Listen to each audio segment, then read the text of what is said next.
So today I'm going to be talking about a pretty cool tank here in the shop. Maybe one of my favorites. Definitely one of my favorites. Actually, I don't know why I said that. This is my Hillstream Lurch breeding tank. I've got two of these going at the moment, but this is definitely the most successful one. And I've been thinking about pulling this tank down because I want to try and breed these fish in a different way. But before I did that, I kind of wanted to make a video on how to breed them this way because it has been quite successful for me. And in this tank, there's probably a couple hundred Hillstream Lurches in here. This is a fish that I got quite a while back, actually maybe 3 years ago. Well, when I went to buy them, I couldn't find any. I could only find Borneo suckers, which are like a very, very similar fish, except they don't breed as easy. I bought some Borneo suckers. I tried to breed them the way I'm breeding these ones, and it never worked because I just couldn't get them to spawn. I eventually did find 6 Hillstream Lurches, and I bought them, and it turns out they were all males. So obviously I didn't breed them then. And then by chance luck, one of the guys here in Brisbane, I think it was Finn from Atlas Aquariums, had a few available, and I went to his shop and picked out the females, and I mashed up the females with my males and had some breeding. I made a little like mini video about breeding them, but there was no like real information in that video. So today we're just going to break it down, but that's the story of how I got these fish. And I basically threw them in a tank with a sponge filter, and a month later I had babies. That's kind of it. You can click away now if you wanted to figure out how to breed them. But I'm going to go a little bit more in depth and explain for you guys the setup and everything that I've been doing in here to get these babies. And then we're going to take down the tank. I'm going to get the adults out, and we're going to count kind of how many babies are in here just so you guys can know how many you can expect to produce. I don't think I've got a date on this tank stupidly, but I'd say I've had this set up for about 3 months now, and there would be close to a couple hundred in here. The way I set the tank up was I had a sponge filter in the corner. I put little rocks down the bottom, and I put some bigger rocks on top. And I basically just tried to make a huge rock pile in here.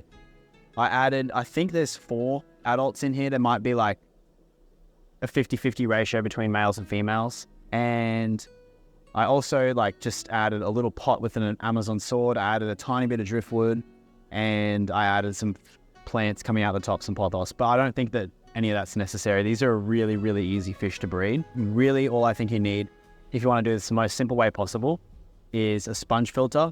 I don't even think you need like special aeration. I think that just any aeration is good enough. And some rocks. The rocks are important because I think the parents go over the top of the rocks and spawn. Or if they don't spawn in the rocks, I think that the rocks at least protect the eggs from getting eaten by the parents. That's why you have the rocks. They are a flat fish, so they like to attach to the rocks, so that also does help as well. The way I'm going to breed them next time, we're going to like really put these fish to the test and see what they do need, because I was talking to my friend Eric Bodrock, and he was explaining that they really just need gravel and they don't need a whole lot. They're just super easy to breed. So we're going to put that to the test. I put them all in there. I think the water is just tap water, so it had a pH of about 7.2. And I was doing probably 50% water changes once a week in here.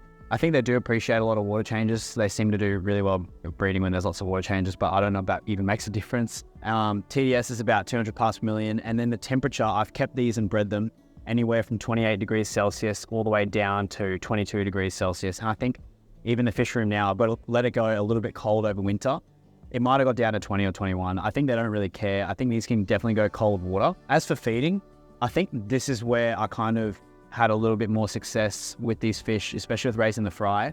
I've only filmed fry once because they're so tiny. I see fry all the time in here, especially after the initial setup. Like if you come down maybe 2 or 3 weeks after you've set up the tank and you come down at night with a flashlight, you can put the flashlight in and see like little tiny specks swimming around the bottom. The fry are like freaking tiny. Like they are so small, like some of the smallest fry I've ever seen. And to feed this tank, I've been feeding live baby brine shrimp every day, quite a hefty amount. Now I've been feeding tons of bug buffet. This is why I think I've had more success, because the bug buffet squishes up like into a powder. Well, I squish it up into a powder, into a milk around here. It kind of covers the whole tank.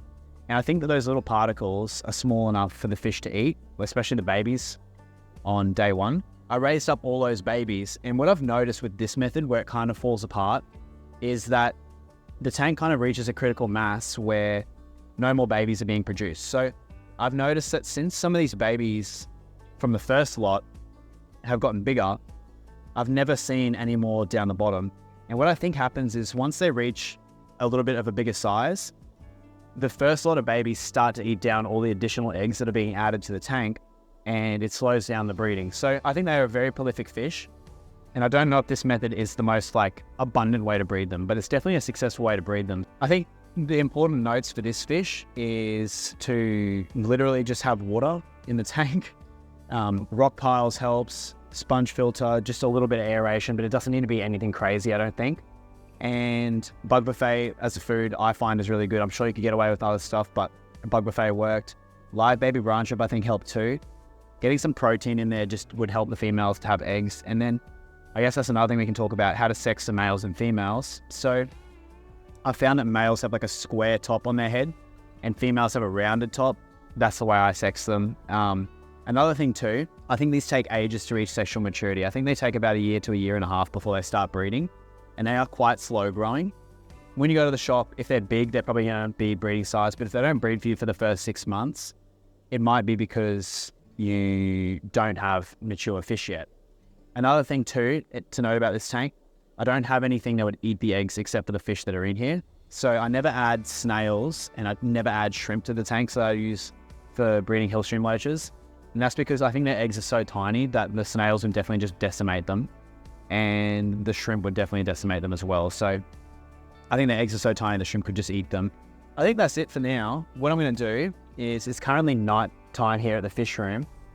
I'm going to take this tank apart, let it settle down, and then tomorrow I'm going to do like a little bit of a count and show you guys how many babies are in here. And I just thought that might be kind of fascinating before I move on to the next method. So I'm definitely going to make a video on the next method as well. I've got a really cool idea that I got from Eric. So yeah, all right, let's take this down.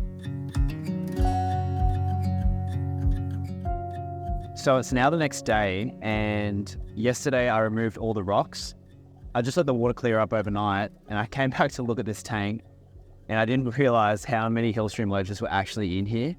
It's insane. Like, the whole back walls are covered in little babies, and when you move the sponge filter, there's heaps behind there too. So I reckon, at a guess, there's got to be at least 100. I can't be bothered to try and catch out every single one of these and count them all up, but this just goes to show you how many you can produce and how easy of a fish they are to breed. So I'm really excited to have a go at my next method, and you guys will just have to like stay tuned for that, because I think it's going to be quite interesting to see if I can, start producing thousands of these. But yeah, I just wanted to show you guys today how to breed them. They're really, really easy, really, really fun, and you can make hundreds of them within a couple of months if you do get the nice little breeding group growing. So thanks for watching, guys. I hope you enjoyed the video, and I'll see you in the next one.